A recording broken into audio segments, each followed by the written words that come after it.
Dans cette vidéo, nous allons voir 3 méthodes pour trouver d'excellentes idées pour justement faire des vidéos sur YouTube.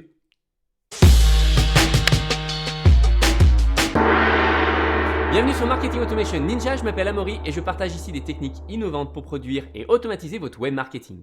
Et si vous venez de nous découvrir, vous pouvez décupler votre productivité juste en vous abonnant. Ce contenu est disponible sur YouTube et sur podcast. Alors, trouver un bon sujet pour une vidéo YouTube, voire même pour d'autres contenus, c'est pas toujours évident et il faut surtout s'assurer que l'on est capable d'avoir un sujet qui va intéresser. Alors, pour cela, il y a des logiciels, je pense en l'occurrence à vidIQ ou TubeBuddy, qui sont d'excellentes aides pour nous suggérer des titres ou des sujets qui pourraient intéresser notre audience. Mais ce n'est pas la meilleure des solutions. Et oui, parce que l'algorithme de YouTube évolue constamment et justement, la meilleure méthode, c'est d'utiliser l'algorithme de YouTube pour identifier les meilleurs sujets. Donc, tips numéro 1, la meilleure astuce pour moi, c'est justement de créer un compte YouTube complètement vide que vous allez exclusivement utiliser pour analyser les personnes qui publient sur votre sujet. Ça peut être des influenceurs, ça peut être des compétiteurs, des concurrents. Et l'algorithme de YouTube va faire le boulot pour vous. C'est-à-dire qu'en étant abonné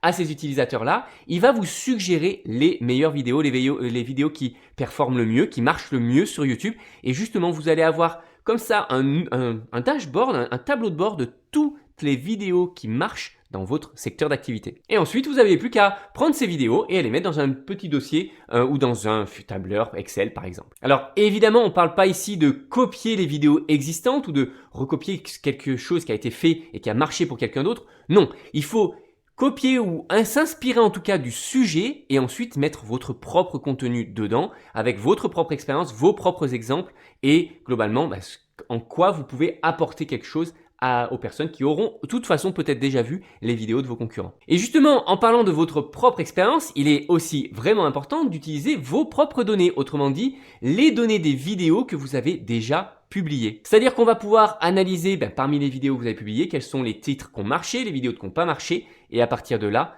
en extrapoler et essayer de comprendre qu'est-ce que vous pourriez couvrir comme sujet dans vos prochaines vidéos. Donc pour ça, c'est très simple, il suffit d'aller sur YouTube Analytics, passer en mode avancé en haut à droite et ensuite vous allez pouvoir ajouter les statistiques vraiment importantes du nombre d'abonnés gagnés par vidéo et du nombre de likes obtenus par vidéo. On trie ensuite en fonction de ce qu'on préfère par le nombre de vues, par le nombre de likes ou par le nombre d'abonnés gagnés et on peut simplement faire un export de notre vidéo directement avec le bouton télécharger et ça nous permettra de l'ouvrir directement dans Google Spreadsheet, le tableur de Google. Et ça nous amène aux dernières astuces qui est justement de demander à ChatGPT d'analyser toutes les données de ce qui marche en ce moment sur notre industrie, les données des vidéos qui ont marché pour notre chaîne et ensuite on va lui dire est-ce que tu peux me trouver des idées dans la même lignée qui pourraient fonctionner. Typiquement, voici un exemple, j'ai une chaîne YouTube pour les coachs, experts ou consultants qui souhaitent lancer une chaîne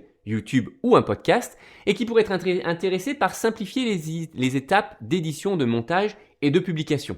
Bon, évidemment, j'ai pris ici notre propre exemple. Voici la liste des vidéos qui ont le mieux fonctionné jusqu'à présent, de la plus populaire à la moins populaire. En prenant en compte notre positionnement et cette liste, pourrais-tu me proposer 10 sujets de vidéos YouTube que je pourrais faire? Et boum, une fois qu'on fait ça, on le propose à ChatGPT et c'est parti. Il va nous générer tout un tas d'idées. Et ça fonctionne à merveille. Et voilà, on voit que ça génère super bien plein d'idées qu'on va pouvoir potentiellement couvrir sur les prochaines vidéos. Donc en conclusion, tips numéro 1, créer un compte YouTube dédié pour suivre vos compétiteurs et justement avoir une veille de tous les sujets qui fonctionnent dans votre industrie en ce moment. Tips numéro 2, faites un extract et allez chercher la liste des vidéos qui ont le mieux marché sur votre chaîne et ajoutez-la à la liste des idées qui ont bien marché sur YouTube. Et tips numéro 3, demandez à ChatGPT de justement générer des idées de vidéos en vous basant sur ce qui marche dans votre industrie et votre positionnement. Et voilà, si vous avez appris quelque chose, mettez un petit like, abonnez-vous et partagez ce contenu avec vos amis.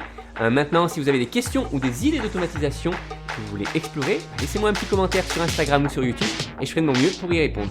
Allez, à très vite!